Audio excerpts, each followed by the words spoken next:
Hello and welcome to Talking with Trailblazers. I am Kendra Losee. I am excited to be here. You guys, you asked for more information about sales and marketing for your businesses, so here we are. And I really just want to take a minute and thank Michelle Steiner. Many of you guys have been responding, and I've been slowly meeting with you and talking with you. And Michelle here jumped on it, jumped on the opportunity, got ourselves scheduled. We talked and it turned all around very quickly. And here we have Michelle. Michelle is the executive director for Kannaway, which is part of Medical Marijuana Incorporated. So welcome, Michelle. Thank you, Kendra. Thank you so much for having me here today. Of course, of course. I'm excited to have you here, and there's a couple different reasons. And among them are Michelle and I were talking, and she has a very solid grasp on how to use social media for business. She has a background in sales and marketing, so how to really use both of those talents and skills to grow her business. And then third, bottom line, you guys, I want to talk about MLMs. I've seen some negative and positive comments in the group. And, obviously we're here to support each other. And I think there's some really important insights that Michelle's going to be sharing with us today about that topic. So let's get started. Michelle, can you tell us a little bit about yourself and how you got started in CBD and with Kannaway? Yeah, absolutely, Kendra. So, it's funny. I don't have a background in sales. I worked at Montefiore Medical Center for 25 years, and I think I know that's where my passion for wanting to help people came from. During my time at Montefiore, I got to go on Orbis, which is a flying eye hospital that goes to third world countries, and it was in Beijing, China, that just left that mark on me. To want to help people. And then I got married. I had 4 babies, and it was my choice to leave that job and to stay home and raise my babies because that was so super important to me as well. But I always had this yearning and desire that I wanted to keep helping people, without being a full-time job or going 9 to 5. And, when I first tried CBD 2 years ago for personal reasons, I was blown away with the results of this plant, just for myself. That's what led me into the CBD space. Why did I get involved? 4 kids stay at home. Everyone, oh yeah, you get to stay home all day. That comes with its own anxieties as well. So, I got into this space 2 years ago, and it was the best decision I ever made. I love it. Sunny's here. Hi, Sunny. She just mentioned that you're echoing, which means I forgot my headphones. So I'm going to ask you a question, Michelle. I'm going to throw it to you here, and I'm going to sneak away and grab my headphones while I'm still listening. Okay. So my question for you is, with a passion for helping people and moving forward, I'm curious about what tools do you use? Tell me a little bit about joining Kannaway, what decision led you to that, and also, how you've started to grow your network there. Absolutely. With what you're doing. All right? Yeah, absolutely.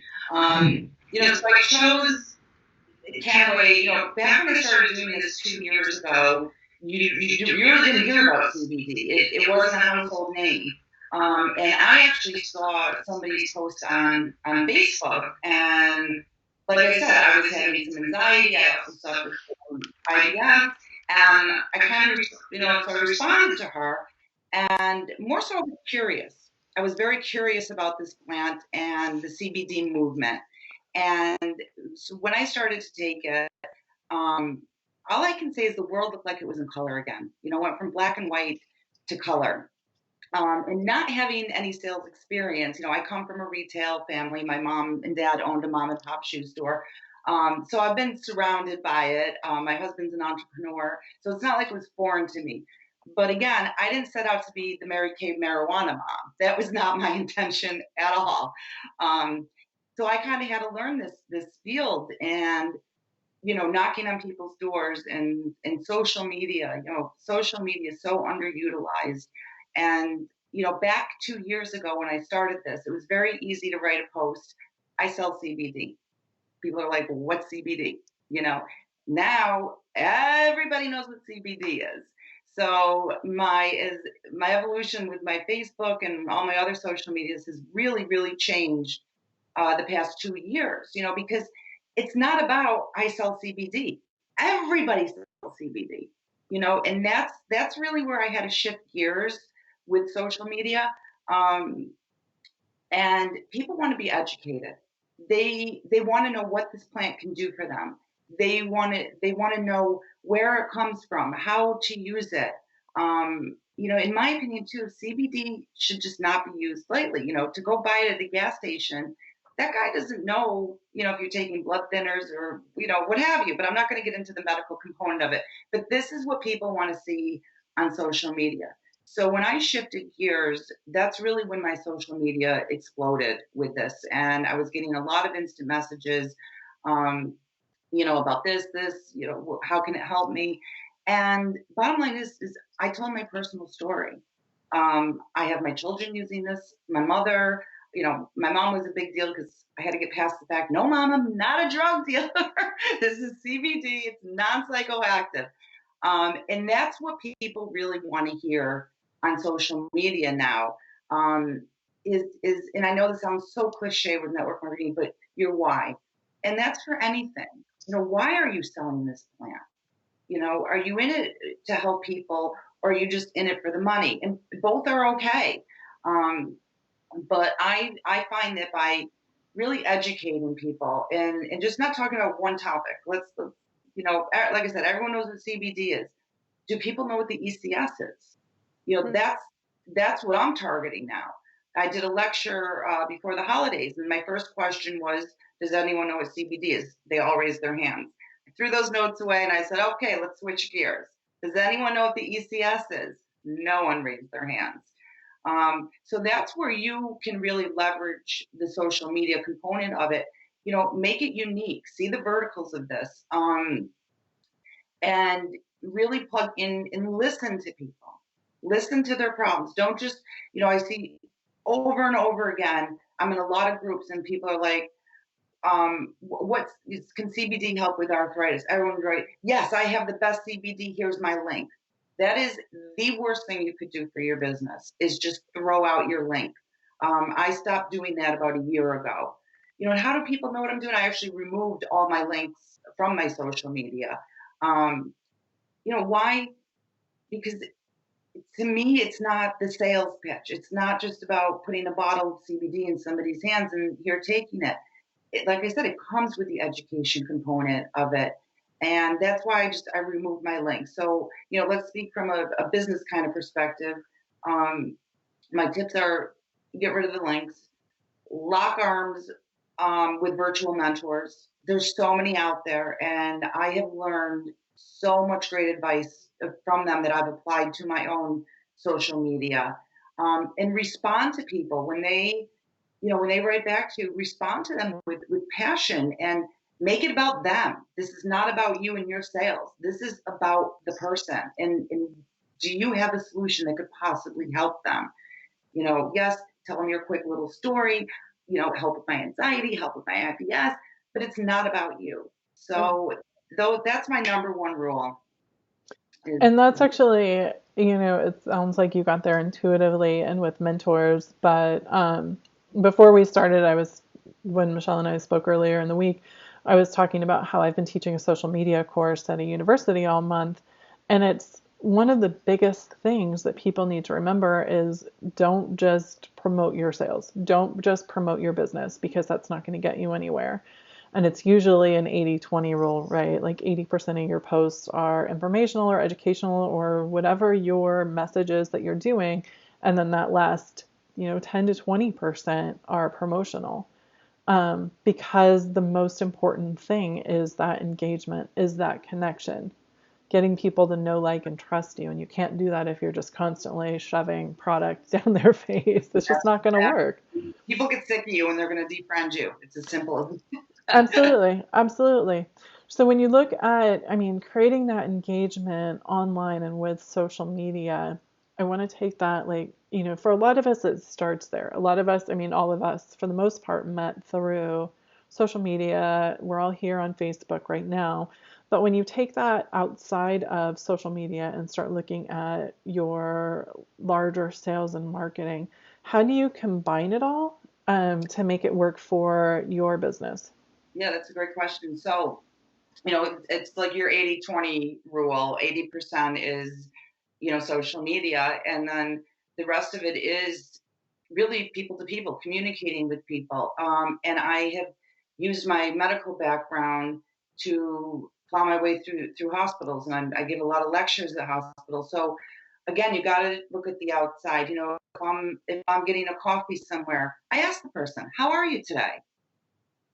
They want to explode on you and they tell you the problems. Oh, here, I have a sample of salve. Try it. Let me know how it works. Always be prepared and armed when you're out and about. You may not have to set up calls. I make a list of some places that I'm going to go to with an intention, and I'm at the market probably 5 times a day, and I talk to people. And that's what I do. So it's a combination of cold calling, social media, and I'll never forget when I first moved to New York City, before internet, before anything. I needed a job. So what did I do? I opened up that thing called the Yellow Pages, and I literally called everybody. And you know what? I also now apply that. There's millions of people that you can talk to a day. Um, I on average try to talk to 10 to 20 people a day, whether it's about CD or just a simple hello. My mailman, I've gotten to know him. We talk, now we talk, we engage. And that's the 20% is just belly to belly engagement and, booking events for yourself. I've kind of stopped doing tables because it's just not where I want to be. I don't want to be at a farmer's market. Mhm. So I've stopped, and plus they get expensive. Some tables run 500 to 1,000. They add up, and plus you got to have inventory. Um, so make your list and walk into places, talk to people, and 80% social media. You said something really interesting. Do you end up doing a lot of cold calls? Oh yeah, And absolutely. what kind of organizations, with your medical background, I'm assuming you're looking more towards that, but what type of, or is it people or organizations that you're cold calling for the most No, part? I'm actually calling physical places, chiropractors, trainers, any health facilities. I just took on a nutrition center, as one of my clients, um, and people. Sometimes, like, if you're out and about and someone gives you their card, call them. They gave it to you. Love it. Um, yeah. Love it. So, I don't know how many, because we haven't actually gotten into cold calling and talking about that. So I just want to dive into that a little bit more because I know it's a part that scares a lot or that people yeah. hesitate over doing, right? Like I know I don't love doing it. Um, so what have you found in that area? What have you found successful? When I first started, I was calling pharmacies because we have a pharmaceutical grade product, and so I kind of leveraged on that. And I would pick up the phone. Hi, my name is Michelle Steiner. This is what I do. Da, da, da, da, da. And I would introduce them to the product via phone. And some people were like, "Yes, let's set up a meeting," and others were like, "Click," Yeah. and there's going to be just as many no's as yeses, especially when it comes to cannabis. There are going to be no's. Um, just I know it's nerve wracking, but the worst thing that they're going to do is hang up on you. We've Yeah. all had worse done, I'm sure. um, they're just going to, and people are polite. No, no, thank you, we're not interested. But the thing that I try to get out of them by the end of the call is a solid yes or no. Because if you don't give me a no, I'm going to keep calling you. Yep. So if you don't want me to call you, be straightforward. That is really good advice. One of the things that I'm curious about from a marketing standpoint, as well as social media, right? Like it all plays together, as you mentioned, it all combines, is after the calls, are you sending them information? Are you sending them product? Do you have resources online that you send people to? Like, do you mind walking us through your process a little bit? Yeah, absolutely. So the first thing I'll do is I think, again, at the beginning, I was very quick to shoot out my website to them. Mm-hmm. Well, they don't want to see the website. That's a product thing. That's for them to Yep. order. So again, you learn from your mistakes and you grow. And so then what I started doing is sending them, short videos. This is what the company is about. Didn't dive into the products, just this is what our company is about. And then I would always, and to this day, any place I go that I have a scheduled meeting for, I follow up with a personal thank you letter. Mm-hmm. That's such a forgotten art that people literally will not say thank you for me. It was their time. Right. And it gets them to like you and know you. Um, so those are some of the things that I do. And then there are times too where I have sent out a bunch of samples. With my company, I can buy sample credits. All it costs me is shipping. I don't even have to pay for the product. It's just something that the company includes. I'm headed into the sports arena at the moment, and again, you got to pick who do you want to send them to. You don't just want to, um, pick the people that are very interested in it. I have had people, unfortunately, again at the beginning, send me free product. They just wanted free product Right. because when I to follow up, all of a sudden they're no longer there. Right.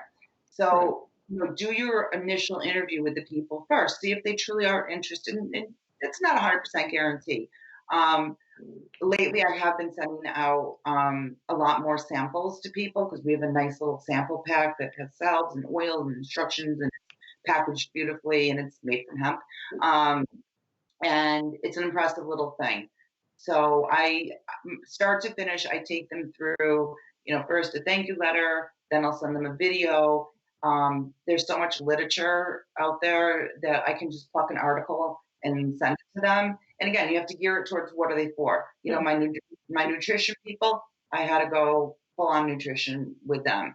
You know, Sports people, completely different. So you have to remember who your audience is and don't just blindly send out information.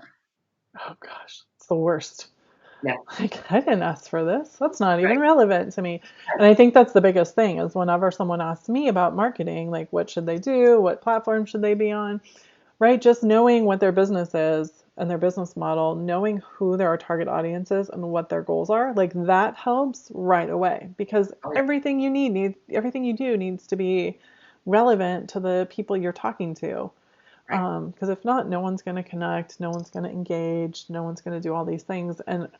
And there's so much power in video that, starting with a video is a great way to do it and connect with people. I mean, it's the reason why we're doing this right here, is to be Exactly. able to provide more information to everybody.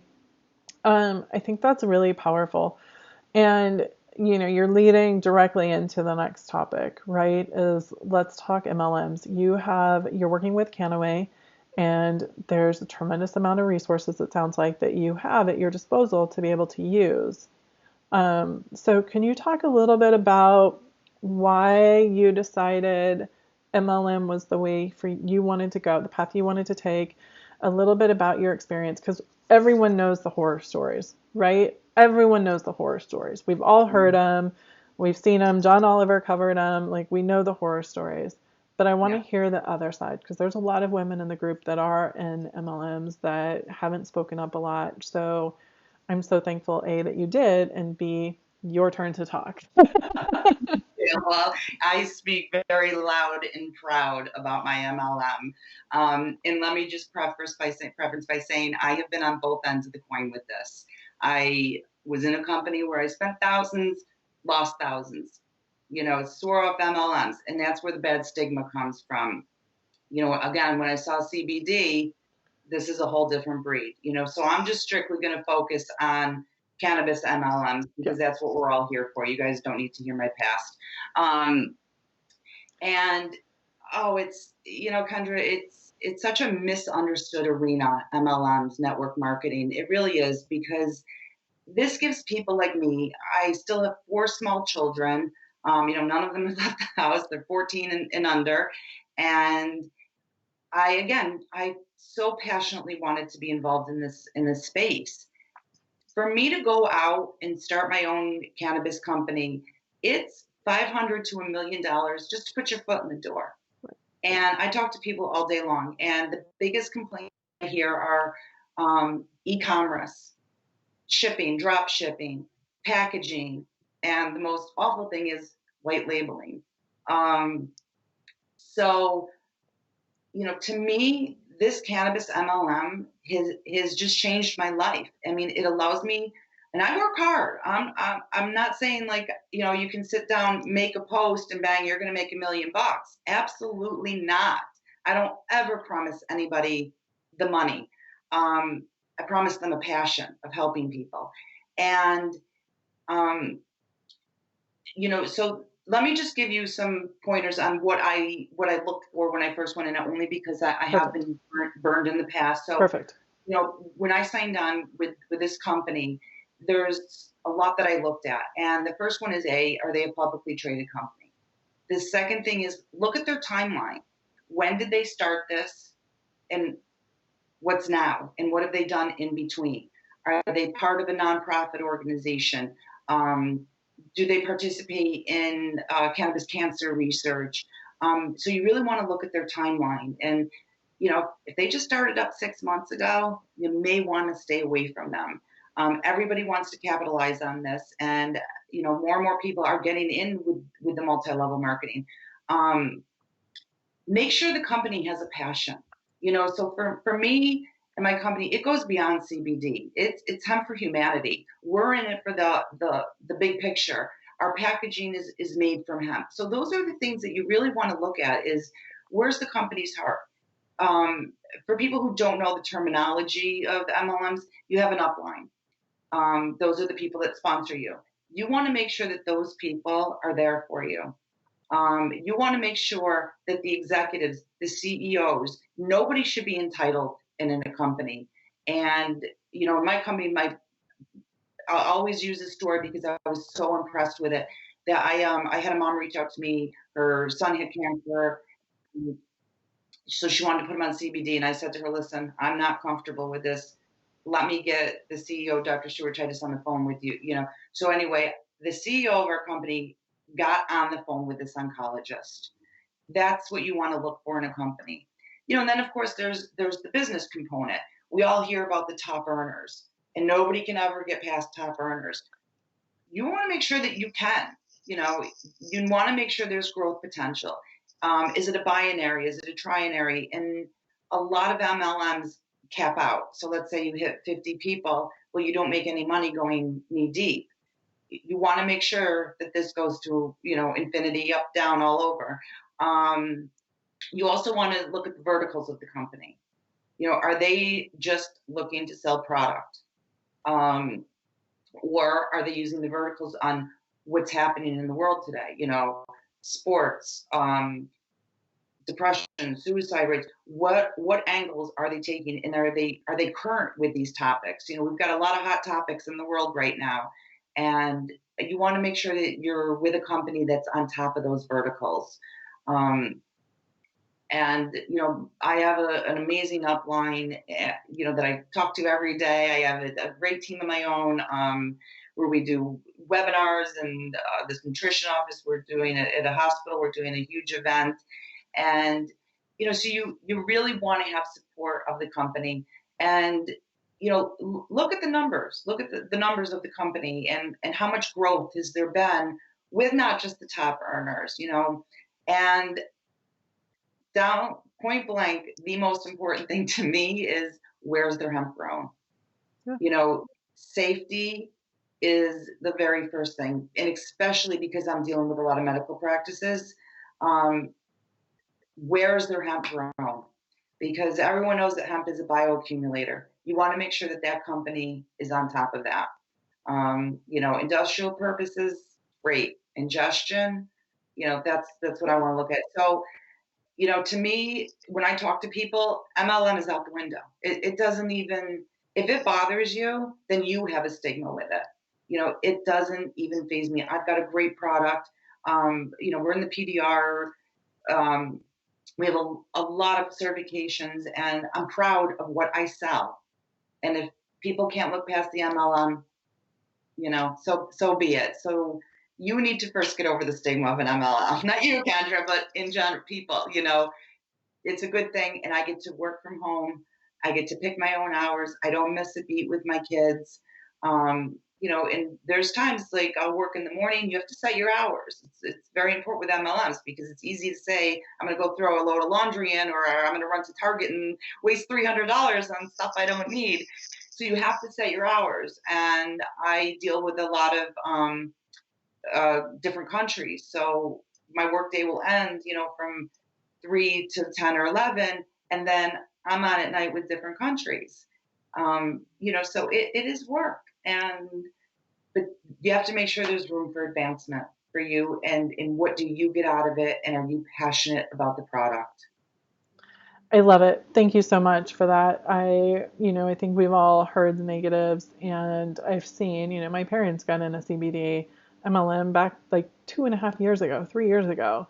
Um, and, they didn't do a quarter of what you just mentioned, right? The timeline, everyone's going to have different focus, right? So everyone has a personal mission to, all of us here are passionate about the plant. We're passionate about helping people, whether it's cancer research or autism or, whatever that is and that piece of importance is for you, make sure that you're researching it, make sure you're doing that. But some of the other things that Michelle mentioned here, I think is really important. And one of the other takeaways is that it was not a big investment to start. And so it gave you a foot into the industry to start helping other people.